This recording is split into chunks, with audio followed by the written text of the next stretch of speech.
देखिए, बिहार में गुणवत्तापूर्ण शिक्षा के लिए बड़े बड़े कदम उठाए गए हैं। उसी में एक बड़ा कदम उठाया गया है कि बिहार के जो शिक्षक हैं उनकी परेशानी न रहे।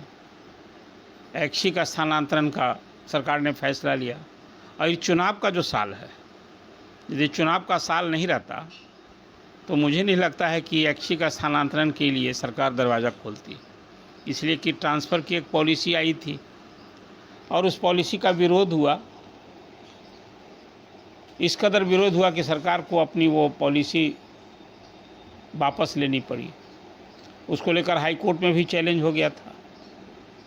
लेकिन जैसा मैंने आपसे कहा कि अब तो 4 महीने न हैं चुनाव के। अब पिछले साल दिसंबर महीने में ही कोई 1,90,000 शिक्षकों ने ऐच्छिक स्थानांतरण के लिए आवेदन दिया था और सब इंतज़ार कर रहे हैं।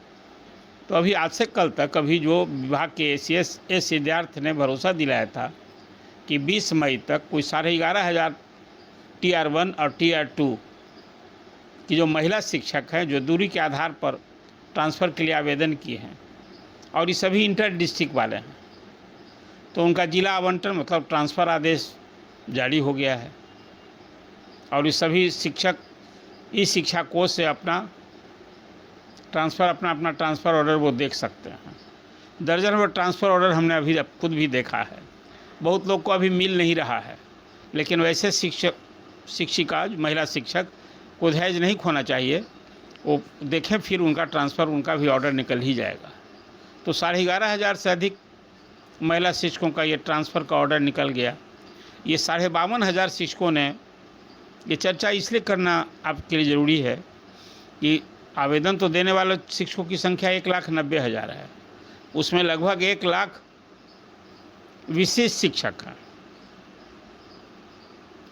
और फिर बीपीएससी वाले शिक्षक हैं और वेतनमान वाले भी शिक्षक हैं।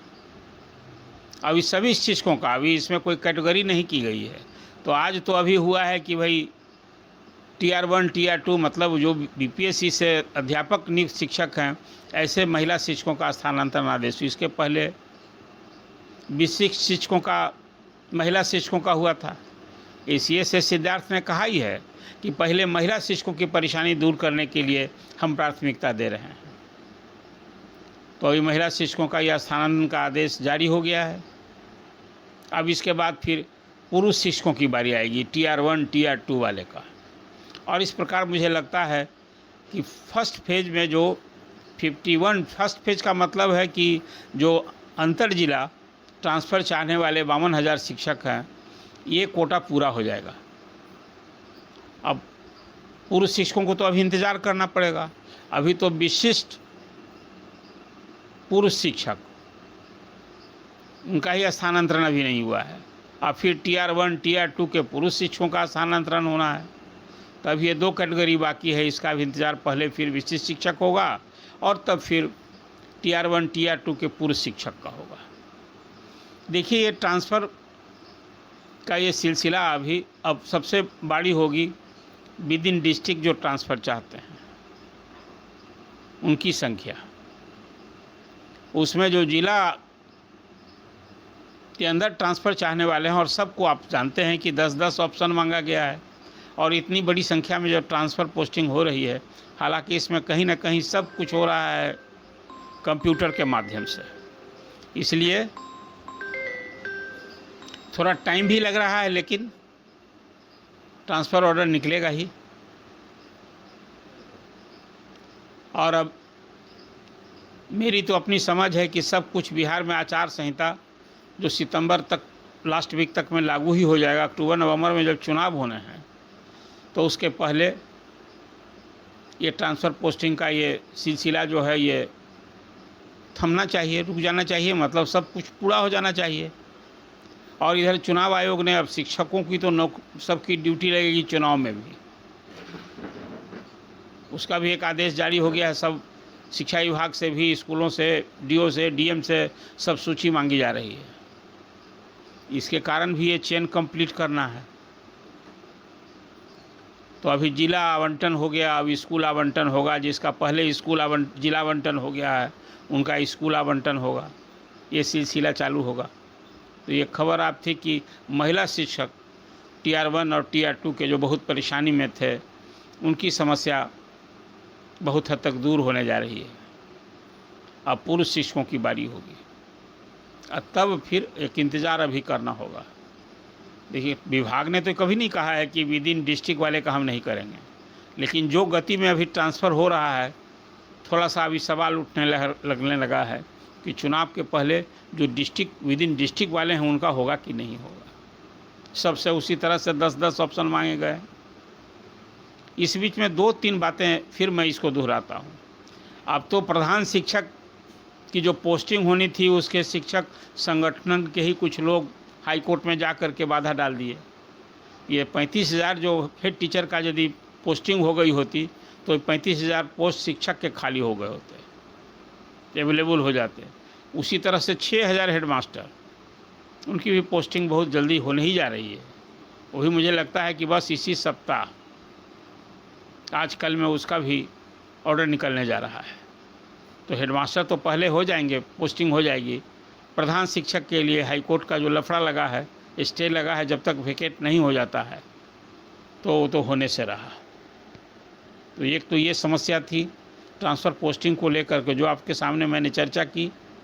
और अब उसके बाद फिर कुछ और जो आपसे जुड़ी समस्या है उसी के अभी भी वेतन की समस्या को लेकर के मैं देख रहा हूँ कई जिलों से खबरें आ रही हैं कि कहीं शिक्षकों का वेतन नहीं मिला है, भुगतान नहीं हुआ है। उसमें छपरा ज़िले से एक खबर आई है। छपरा ज़िला में शिक्षक संघ की ओर से शिक्षा पदाधिकारी को और सारे प्रशासन को एक चेतावनी भी दी गई है कि 20 मई तक ये समस्या का समाधान नहीं होगा। तो अब तो 20 मई हो गया, तो वहाँ शिक्षक आंदोलन के मूड में है। और विभाग में जो है कि भाई हम नहीं सुधरेंगे उस हाल में है, तो शिक्षक परेशान हैं। तो शिक्षक संगठन की ओर से जो एक चिट्ठी दी गई है उसका उल्लेख करना मुझे लगता है कि आवश्यक है। वो ये कि सारण जिला शिक्षक संघ की ओर से आवेदन है कि भाई उसको जनवरी से ही लोग वेतन नहीं मिला है प्राथमिक शिक्षकों का।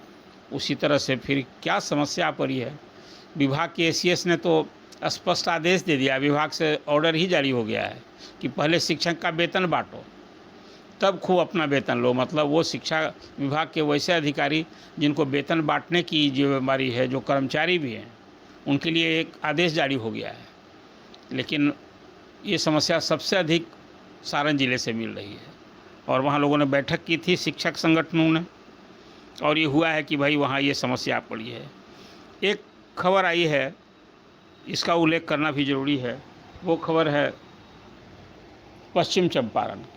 पश्चिम चंपारण के डीओ हैं मनीष कुमार सिंह। कल उन्हें एक ऑर्डर जारी किया। ये शिक्षकों के लिए, सच पूछिए, न सिर्फ चंपारण, पश्चिम चंपारण के लिए, पूरे बिहार के लिए। अब टीचर जो क्लास में जाते हैं तो क्लास में वो पढ़ाने की जगह मोबाइल देखते रहते हैं। तो के पाठक का ज़माना याद कीजिए। उसी ढंग का आदेश पश्चिम चंपारण के डीओ ने कर दिया है कि अब टीचर लोग क्लास में मोबाइल लेके नहीं जाना है, अपना मोबाइल हेडमास्टर के यहाँ जमा कर दीजिए। और यदि वो क्लास में यदि इंस्पेक्शन के समय ये पकड़े जाते हैं मोबाइल के साथ तो उनके खिलाफ कार्रवाई होगी। और इसको लेकर हेडमास्टर को भी हिदायत दी गई है कि भाई उसको 8 साल में ही उसको प्रोन्नति मिलनी थी नियमित वेतनमान वाले शिक्षकों को। तो बहुत सारा मामला विभाग में लटका पड़ा है। खबर है आपके लिए। फिर अभी सब कुछ जब हो जाता है तो अब मिडिल स्कूल के हेडमास्टर की भी तो पोस्टिंग होनी है। अधिसंख्य मिडिल स्कूल बिना हेडमास्टर के हैं, हालांकि वो तो सब प्रोन्नति से भरे जाने हैं। जो 10 ग्रेजुएट टीचर हैं उनको प्रोन्नति से भरा जाना है। ये पहले से भी सरकार की मंशा है। मुख्यमंत्री नीतीश कुमार ने जो कहा कि अब प्रधानाध्यापक की हम डायरेक्ट बहाली करेंगे, तो बहाली तो अभी हो रही है 6,000 हेडमास्टर का, और प्राइमरी स्कूल के लिए 35,000 से अधिक है प्रधान शिक्षक का। तो वही अब मुझे लगता है कि इस साल अब हेडमास्टर की भी पोस्टिंग होगी प्रमोशन दे करके। लेकिन शिक्षकों की वो समस्या अपनी जगह अभी भी रह गई है, वो विशिष्ट शिक्षकों की सेवा निरंतरता की मांग, फिर नियोजित शिक्षकों को प्रोन्नति देने की मांग, क्योंकि 12 साल पर उन्हें प्रोन्नति मिलनी थी। और फिर जो नियत वेतनमान वाले शिक्षक हैं, आपको याद होगा राघवेंद्र शर्मा का जो हाईकोर्ट का ऑर्डर हुआ था, उसमें तो था कि भाई उसको 8 साल में ही उसको प्रोन्नति मिलनी थी नियमित वेतनमान वाले शिक्षकों को। तो बहुत सारा मामला विभाग में लटका पड़ा है और अब इस सब का भी जैसे जैसे निदान हो रहा है वैसे मांग भी अब आगे आगे बढ़ती जा रही है। तो ये समस्या थी जिसकी चर्चा आपके सामने करना उल्लेख था। यो शिक्षकों से संबंधित अभी और कई मसले हैं जो धीरे धीरे शिक्षक संगठन उठा रहे हैं। उसमें तो एक बात आपको बताया कि राघवेंद्र शर्मा बनाम बिहार सरकार में हाईकोर्ट का जो डिसीजन है कि प्रारंभिक शिक्षकों की प्रोन्नति से संबंधित था, तो आदेश निर्गत नहीं हुआ, वो मांग हो रही है। नगर निकायों के हजारों शिक्षकों का EPFO अंशदान की राशि उनके UN खाते में जमा नहीं हो रहा है, इसके कारण निकासी बाधित हो रही है, तो ये भी विभाग को देखना होगा। फिर उसी तरह से सैकड़ों विशिष्ट शिक्षकों का, जो मैंने आपसे पहले सैकड़ों क्या, तो जिला में एक जिला में अभी है